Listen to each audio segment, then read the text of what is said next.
Review Transformer Revenge of the Fallen Global Alliance Nest. Donc cette fois-ci c'est le Decepticon Mindwipe. On se retrouve avec un oiseau furtif cette fois-ci. Donc ce qui saute tout de suite aux yeux c'est la couleur. Effectivement on n'a pas un noir profond comme l'avion, mais effectivement un espèce de noir verdâtre. Un petit peu dommage sur ce point-là, mais vous allez voir que c'est l'un des rares. Pareil également ici on a les inscriptions cybertroniennes. Bon, c'est pas mal, même si effectivement au sens aurait peut-être été bien mieux. On a les trains d'atterrissage, vous pouvez rentrer. L'undercarriage est quand même pas mal, ça va, c'est bon, on voit forcément la tête, mais bon, c'est quand même bien planqué sur le reste. On a les ouïes d'aération ici, le logo Decept. Ici, c'est pour remettre tout simplement au Skytalker, qui arrivera quand il veut bien être en restock, malheureusement. On a la queue arrière. Donc voilà, quelques détails, un peu light panel par-ci par-là. On a la verrière du cockpit, donc rouge transparent, qu'on retrouve également ici, un peu de rouge.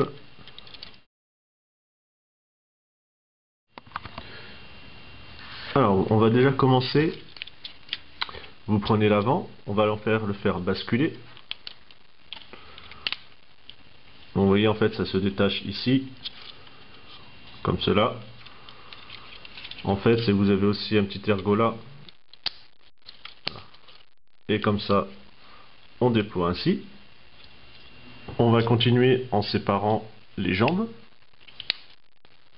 Voilà.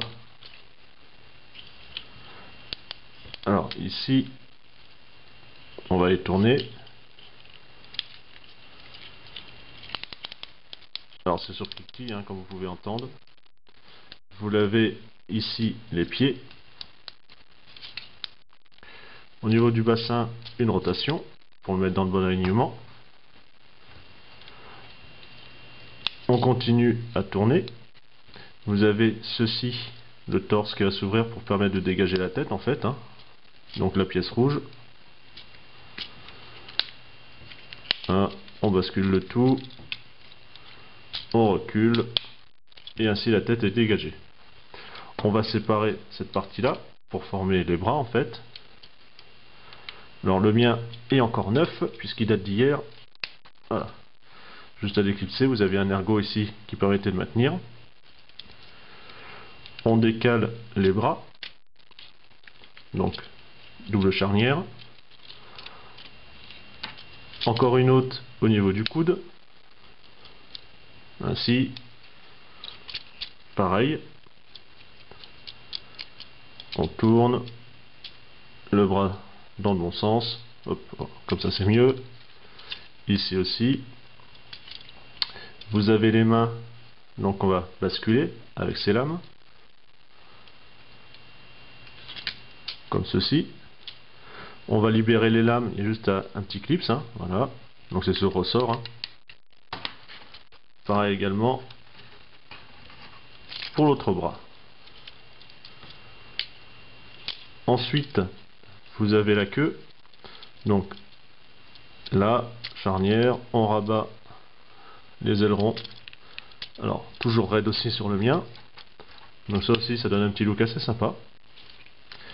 Et le gimmick qui personnellement me plaît le plus, vous allez commencer à plier l'aile ici. Et avec le ressort, ça va également plier le bout de l'aile en fait. Et comme vous avez pu voir, des lames ici sont apparues. Donc je le refais de l'autre côté. Hop, ça sort. Et le bout de l'aile se plie également. C'est pas grand chose, mais c'est vraiment sympa. Donc voilà, on se retrouve avec Mindwipe qui est fini de transformer.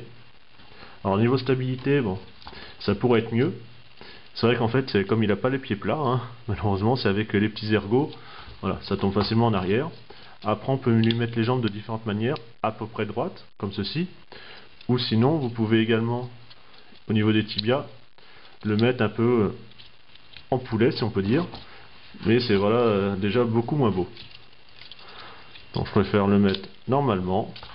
Après, chacun voit midi à sa porte. et puis essayer de trouver un point d'équilibre, par exemple comme celui-ci. Au niveau des armes, donc vous avez un petit ergot ici et puis le système de ressort là. Alors pour ça il faut mettre le point dans une certaine position, donc un petit peu plus bas en fait. Voilà. Là, voilà, j'ai eu le clip de la main.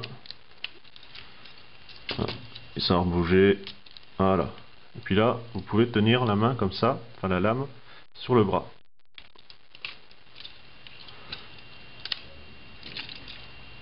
Puis si vous appuyez, la lame sort. Pareil, comme c'était le cockpit, c'était le rouge transparent.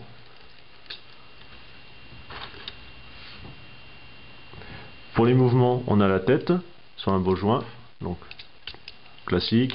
Ici aussi, comme ça, l'épaule. Alors très raide, hein, comme je l'ai dit sur le mien. Le coude. Bon, la main, juste une rotation. Au niveau du torse, comme vous l'avez vu, ici, pour le bassin, là, ici, la cheville, ou encore au niveau du tibia. On retrouve également donc la visière transparente, avec le bas du casque en silver.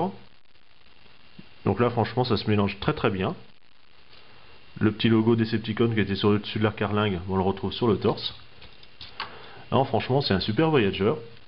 Ça fait longtemps que j'ai pas vu d'aussi bons points sur un Transformer. Ça fait plaisir. J'ai hâte de recevoir son comparse pour pouvoir les assembler, aussi bien en avion et en mode alternatif créé par les fans comme on a pu voir sur certains sites. Là, j'ai vraiment hâte. Donc là, un très bon TF. Je regrette de l'avoir déprécommandé, si on peut dire, la première fois, parce que je suis vraiment passé le premier coup à côté de quelque chose. Donc voilà, on va se retrouver à une autre review assez rapidement. Allez, salut!